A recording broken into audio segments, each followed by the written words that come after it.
Welcome to NGK 9 news. Jawahar Nagar dumping yard వల్ల తీవ్ర ఇబ్బందులు ఎదుర్కొంటున్న ప్రజల సమస్యలను పార్లమెంట్లో ప్రస్తావిస్తూ ఎంపీ ఈటెల రాజేందర్ కేంద్ర ప్రభుత్వం దృష్టికి తీసుకెళ్లారు.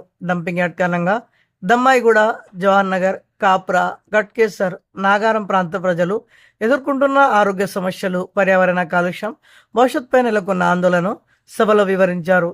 డంపింగ్ యార్డ్ సమస్యతో పాటు ప్రజలకు సంబంధించిన ఇతర కీలక సమస్యలపైన కేంద్ర ప్రభుత్వం స్పందించి తగిన చర్యలు తీసుకోవాలని ఆయన డిమాండ్ చేశారు.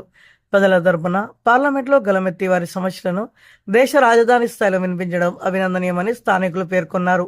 ఈ సందర్భంగా ప్రజల హక్కుల పరిరక్షణ, ప్రజా సమస్యల పరిష్కారం తన లక్ష్యమని, ప్రజల కోసం తన పోరాటం నిరంతరం కొనసాగుతుందని ఎంపీ ఈటెల రాజేందర్ స్పష్టం చేశారు. 30-40 లక్షల జనాభా ఉన్నప్పుడు ఒకటే dump yard, Jawahar Nagar dump yard. ఇవాళ హైదరాబాద్ జనాభా 1,40,00,000 జనాభా, ఇంకొక 40-50 లక్షల జనాభా రోజు వచ్చిపోతుంటారు. 2 కోట్ల జనాభాకు సంబంధించిన 10,000 పైచీలకు మెట్రిటన్ల చెత్తని ఒక బాలాజీనగర్లో వేయడం వల్ల గుట్టలు లెక్క పేరుకపోయి 30-40 కిలోమీటర్ల పరిధిలో ఉన్న ప్రజానికం అంతా కూడా అనారోగ్యం పాలై లక్షలాది మంది పేదలు, నిరుపేదలు వాళ్ళు సంపాదించుకున్న ప్రతి పైసా కూడా ఇలా ఆరోగ్యం మీద ఖర్చు పెట్టే పరిస్థితి వచ్చింది. ఇలా అక్కడ పారేటువంటి కాలువలు కావచ్చు, ఆ పరిధిలో ఉన్నటువంటి చెరువులు కావచ్చు, మొత్తం దుర్గంధపూరితంగా మారడమే కాకుండా ఇవాళ బోర్లు వేసినా, బావి తవ్వినా కూడా పనికిరాని నీళ్ళు వస్తూ ఉన్నాయి. దాని మీద కట్టరు గారిని తెలంగాణ 6 మంది ఎంపీలం ఈరోజు కలిసి ఇవాళ 10,000 మెట్రికన్ల చెత్త ఒక దగ్గర వేయడం శ్రేయస్కరం కాదు.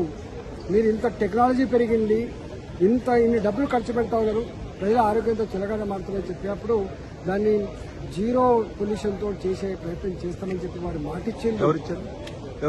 కట్టర్ గారు ఇలా కట్టర్ గారితో మాట్లాడలేదు.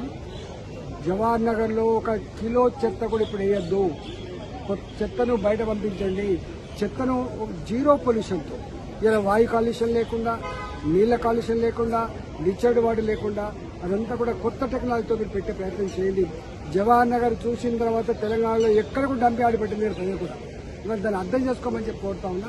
ఇవాళ మీరు మా కట్టరు గారు ఇచ్చిన మాట ఏంటంటే, మేము ఎన్ని వేల కోట్ల రూపాయలను ఖర్చు పెట్టి ప్రజారోగ్యాన్ని కాపాడే ప్రయత్నం చేస్తాం. ఢిల్లీలో ఇంత ఆపరేట్ చేస్తా ఉన్నాం మేము, ఇలా హైదరాబాద్ వాళ్ళు ఎక్కడ అని చెప్పి వాళ్ళు చెప్పింది. తప్పకుండా దాని మీద త్వరలో ఒక పరిష్కారం దొరుకుతుందని చెప్పి ఆశిస్తాం. అంటే ఏం చేస్తే బాగుంటుంది సార్? బయోగ్యాస్ కోసమా లేకపోతే ఇతరత్ర? అక్కడ ఎలక్ట్రిసిటీ జనరేషన్ స్టేషన్ పెట్టిండ్రు, కానీ పనిచేస్తున్న తెలియదు, పర్యవేక్షణ లేదు. అది మొత్తం కలిస్తే కూడా 3,800 టన్నులు పర్ డే కన్జంప్షన్ అని చెప్పిండ్రు. అక్కడ వచ్చేది 10,000 మెట్రిక్ టన్నులు, మొత్తం గుట్టల లెక్క పేరుకపోతాం. అక్కడ ఎంత చెత్త అయితే వస్తుందో దానికి బయోడిగ్రేడబుల్, దానికి అవసరమైతే కొంత ఎరువుల కోసం పోవడం కానీ, కొంత గ్యాస్ ప్రొడక్షన్ కోసం పోవడం కానీ, కొంత చెత్త ఎలక్ట్రిసిటీ ప్రొడక్షన్ కోసం పోవడం చేయాలి. కానీ వాళ్ళు తీసుకున్న కాంట్రాక్టర్ ఆయన రాసిన అగ్రిమెంట్ ఏందో తెలియక ఇవాళ అంతా కూడా పేరుకపోయింది. ఒక్క మాట చెప్పాలంటే ఇవాళ ఇంత గీ టెక్నాలజీలో, గీ కాలంలో ఇంత చెత్త ప్రజల ఆరోగ్యంతో చిరగడం అనేది సిగ్గుచేటనే విషయం. అక్కడ జేఏసీలు ఏర్పడి నేను సుప్రీంకోర్టులో కేసు వేసాను. ఆనాడు ముఖ్యమంత్రిగా ఉన్నటువంటి రేవంత్ రెడ్డి గారు కూడా కేసు వేసిండ్రు. మరి వారే ఇలా ముఖ్యమంత్రి అయినరు. ఇలా ఎన్ని మీటింగ్లు పెట్టా కూడా దాని ఫలితం లేకుండా పోయింది. అందుకని ఇవాళ కట్టగాలు కలిసి మీరు ఒక పరిష్కారం చెప్పమని చెప్తున్నారు. అంటే మీరు కేంద్ర మంత్రులు కిషన్ రెడ్డి గారు ఉన్నారు, బండి సంజయ్ గారు ఉన్నారు కదా, మరి వాళ్ళు కూడా ప్రభుత్వంపై ఒత్తిడి తేవచ్చు కదా? 6 మంది ఎంపీలం పోయినాం. రెండో విషయం ఏంటంటే కుంపల్లి మేడ్చల్ ఫ్లైఓవర్ కావచ్చు, రోడ్డు కావచ్చు, అదేవిధంగా ఉప్పల్ గడికేసర్ ఫ్లైఓవర్లు కావచ్చు, ఇలా కాంట్రాక్టర్ల యొక్క నిర్లక్ష్యం వల్ల, కాంట్రాక్టర్ల యొక్క దివాలా కోరుతనం వల్ల సంవత్సరాల తరబడి వాళ్ళ ఉప్పల్ ఫ్లైఓవర్ కట్టకుండా, కుంపల్లి ఫ్లైఓవర్ కట్టకుండా మేము అనేక సార్లు వేడుకున్నాం.